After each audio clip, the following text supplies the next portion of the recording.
गौरी आगमनासाठी लागणारी नैवेद्याची थाळी, की ज्याच्यामध्ये आपल्याला शेपू भाजी महत्त्वाची असते. तर ती सुक्की भाजी कशी करायची, त्याचीच गरगटी भाजी कशी करायची सात्विक पद्धतीने, हे मी तुम्हाला आजच्या व्हिडिओमध्ये सांगणार आहे. ही सात्विक भाजी केली तर ॲसिडिटीचा त्रासही आपल्याला होत नाही. जसं आपण लसूण घालून भाजी करतो, तर त्याच्यामुळं बऱ्याच वेळा आपल्याला जळजळ करतं, ढेकर येतात. पण अशा पद्धतीने जर ही शेपू भाजी तुम्ही बनवून खाल्ली, तर तुम्हाला ॲसिडिटीचा अजिबात त्रास होणार नाही. तुम्ही फ्रीली ही भाजी खाऊ शकता. आजच्या व्हिडिओमध्ये मी तुम्हाला ह्या दोन्ही भाज्या कशा करायच्या ते सांगणार आहे. डाळ तडका राईस आणि खीर प्रीमिक्स विथ खीर ही रेसिपी मी आधीच्या व्हिडिओमध्ये तुम्हाला सांगितलेली आहे. तर बघूया आपण ह्या दोन्ही भाज्या कशा करायच्या आहेत. आपल्या रेसिपीला सुरुवात करूया. त्यापूर्वी एक रिक्वेस्ट आहे. आपल्या चॅनलला लाईक, शेअर आणि सबस्क्राईब नक्की करा. त्याचबरोबर बेल आयकॉनवर क्लिक करा. बेल आयकॉनवर क्लिक केल्यानंतर ऑल तुम्हाला ऑप्शन येईल. त्या ऑल ऑप्शनवरती तुम्ही क्लिक करा. म्हणजे तुम्हाला सगळ्या व्हिडिओचे नोटिफिकेशन्स व्हिडिओ अपलोड झाल्याबरोबर मिळतील. चला बघूया आता ही रेसिपी कशी करायची. नंदाज युनिक किचनमध्ये आपल्या सगळ्यांचं खूप खूप स्वागत आहे. गौरी आगमनाच्या नैवेद्यामध्ये ह्या भाजीला आहे मान, शेपू.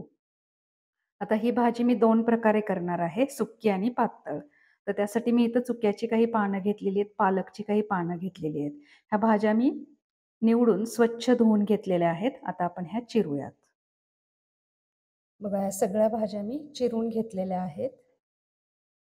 पालक चुका मी सेपरेट ठेवलेला आहे, त्याच्यामध्ये मिक्स नाही होऊ द्यायचा. त्याच्यानंतर सुक्की भाजी करण्यासाठी इथं मी वाटण केलेलं आहे. त्याच्यामध्ये मी 2 चमचे एवढं सुक्कं खोबरं घेतलेलं आहे, अर्धा चमचा आलं आणि एक 4-5 हिरव्या मिरच्या घेतलेल्या आहेत. मिरच्या तुम्ही तुमच्या आवडीप्रमाणे कमी जास्त करू शकता. हे सुक्क्या भाजीचं वाटण, ज्याच्यामध्ये सुक्कं खोबरं आहे. सुक्क्या खोबऱ्याचा कीस आधी मिक्सरमध्ये बारीक करायचा आणि मग त्यात मिरची आणि आलं घालायचं. त्याच्यानंतर जी आपण गरगटी भाजी करणार आहे, त्याच्यासाठी मी इथं खोवलेला ओला नारळ घेतला होता 2 चमचे, अर्धा चमचा आल्याचा कीस आणि एक 4-5 हिरव्या मिरच्या घेतलेल्या आहेत आणि ते हे मिक्सरमध्ये फिरवून घेतलेलं आहे. आता तुम्ही मिरचीचं प्रमाण तुमच्या आवडीप्रमाणे कमी जास्त करू शकता. बघूया पुढची प्रोसेस काय करायची. गरगटी भाजी करण्यासाठी भाजी कशी शिजवायची पहा. मी इथं काय केलंय, एक पॅन घेतलेलं आहे, त्याच्यामध्ये अगदी थोडंसं तेल टाकलेलं आहे, एक छोटा चमचा एवढा. आता ह्याच्यामध्ये आपण चिरलेली भाजी घालूयात.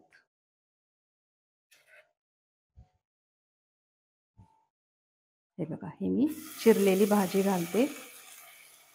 मी एक जुडी एवढी भाजी, मोठी जुडी होती, त्यातली अर्धी मी गरगटी करणार आहे आणि अर्धी सुक्की करणार आहे. म्हणून अर्धा चमचा आलं सांगितलेलं आहे. अख्खी एक पेंडी जर तुम्ही करणार असेल जुडी, तर 1 चमचा एवढं आलं वापरा.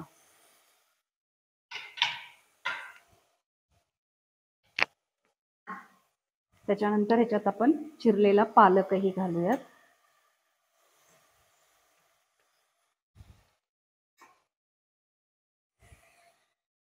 आणि थोडंसं हलवून घेऊया हे.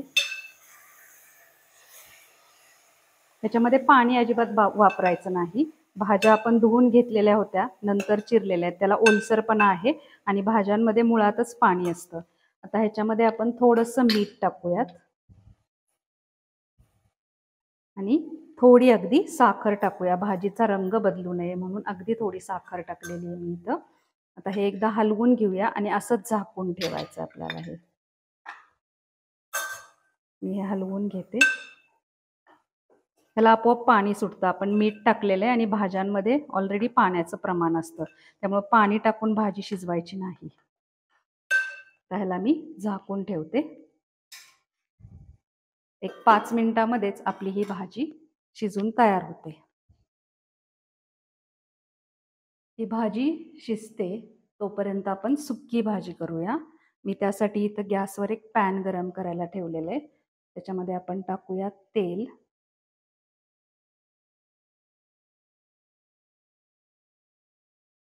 तेल गरम झालेलं आहे.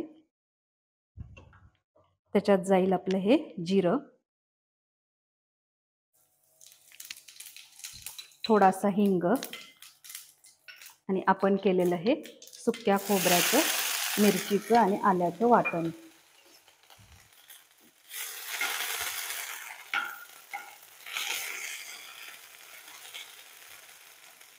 त्याच्यामध्ये आपली जाईल ही भाजी.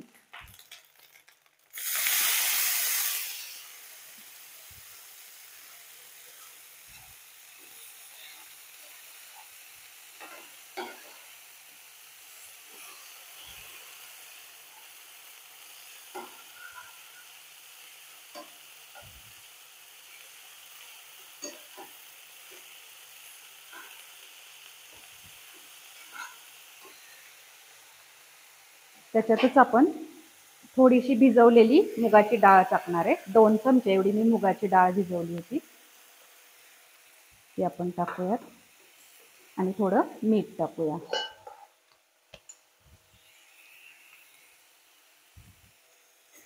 हे हलवून हे पण आपण झाकून ठेवूयात.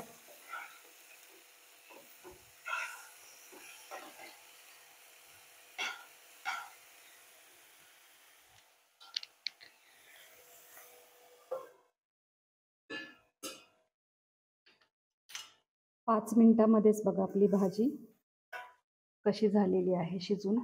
शेपू भाजी तशी तुम्ही किती वेळ शिजवली तरी ती मऊ होत नाही. मग आपण काय करायचं, ह्याच्यामध्ये जो पालकचा देठ आहे तो बघायचा शिजलेला आहे की नाही. हे बघा, हा छान असा शिजलेला आहे. मग आता हा गॅस बंद करायचा आणि मिक्सर जारमध्ये ही भाजी आपण घेऊया बारीक करायला. ज्या मिक्सर जारमध्ये मी ओल्या खोबऱ्याचं वाटण केलं होतं त्याच मिक्सर जारमध्ये आपण ही भाजी घेऊया काढून. पाणी घालून भाजी शिजवली ना त्याची चव जाते. अशा पद्धतीने जर भाजी शिजवली तर गरगटी भाजी न आवडणारे पण आवडीने खातील बघा. खूप टेस्टी लागते अशी भाजी. हे सगळं आपण मिक्सर जारमध्ये घेऊ. एक 5 मिनिटं हे थंड करूया आणि मग फिरवूया. आपली सुकी भाजी पण तयार झालेली आहे बघा. एकदम छान चमचमीत अशी ही भाजी तयार झालेली आहे. आता हा गॅस मी बंद करते. थोडी वाफ गेल्यानंतर ही भाजी मी मिक्सर जारमध्ये अशी फिरवून घेतलेली आहे. आता बघू आपण ह्याची फोडणी कशी करायची. मी इथं गॅसवर एक पॅन तापत ठेवलेला आहे. त्याच्यामध्ये जाईल आपलं तेल.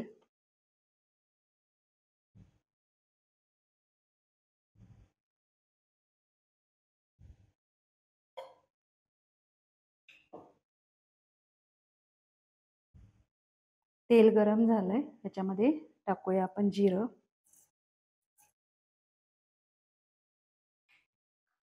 जिरं फुललं की ह्याच्यामध्ये गॅस बारीक करून मी हिंग टाकणार आहे.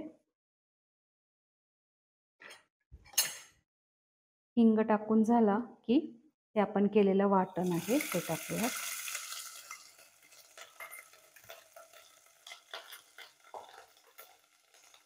हे थोडं हलवून घेऊया आपण.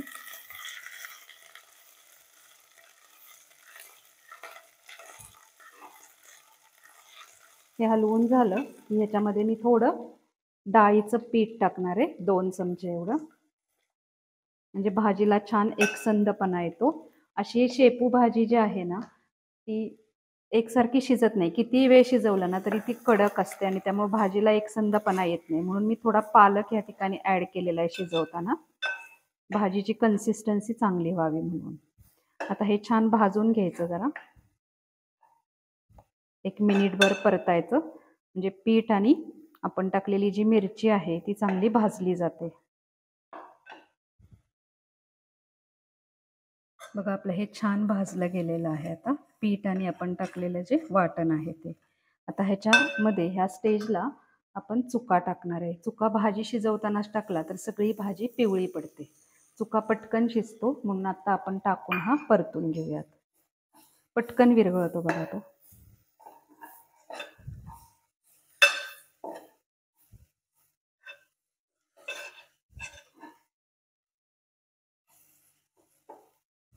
बघितलं, लगेच हा विरघळला. त्याच्यामुळं भाजी शिजवताना टाकायचं नाही चुका, नाही तर सगळ्या भाजीचा रंग खराब होतो. आता मगाशी आपण मिक्सरला फिरवून घेतलेली जी भाजी आहे त्याच्यामध्ये मी 1 वाटी एवढं गरम पाणी टाकलेलं आहे. आपण ह्याला त्याच्यामध्ये ओतूया. परत आपण ह्या मिक्सर जारमध्ये थोडं गरम पाणी घेणार आहे. बघा ह्या मिक्सर जारमध्ये मी गरम पाणी घेतलं आणि हे असं विसळून घेते मिक्सरचा जार, म्हणजे झाकणाला वगैरे लागलेली भाजी निघून येते. परत आपण हे ह्याच्यामध्ये ओतूयात. मी साधारण आत्ता 2 वाट्या एवढं गरम पाणी ह्याच्यामध्ये ॲड केलं. अर्धी जुडी एवढी माझी शेपू भाजी होती. 10-12 पालकची पानं होती. आता ह्याच्यामध्ये आपलं जाईल मीठ.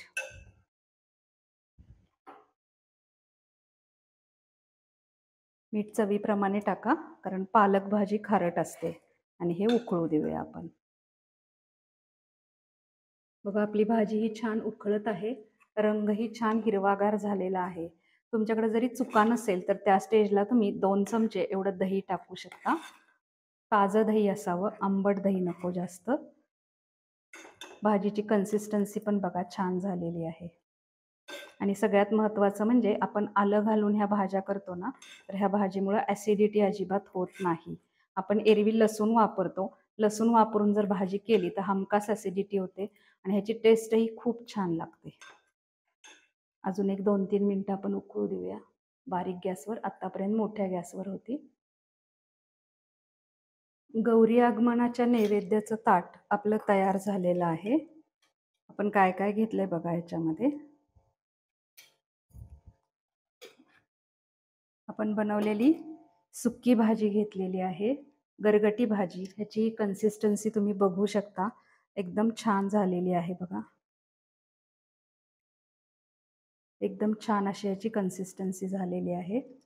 कमी वेळामध्ये आणि छान होणारी भाजी. गरम गरम वाफाळलेली भाकरी. त्याच्यानंतर मी तुम्हाला प्रीमिक्स सांगितलेलं आहे तांदळाचं, त्याची बनवलेली ही खीर. तर असं आपलं हे महालक्ष्मीच्या आगमनाचं नैवेद्याचं ताट तयार झालं. तुम्ही अशा पद्धतीने सात्विक थाळी तयार करून बघा आणि मला कमेंटमध्ये सांगा ती कशी झालेली आहे. एकदम सात्विक आणि टेस्टी होणारी ही थाळी नक्की करून पहा. भेटूया परत एकदा अशा छानशा रेसिपीसह. Till then good bye.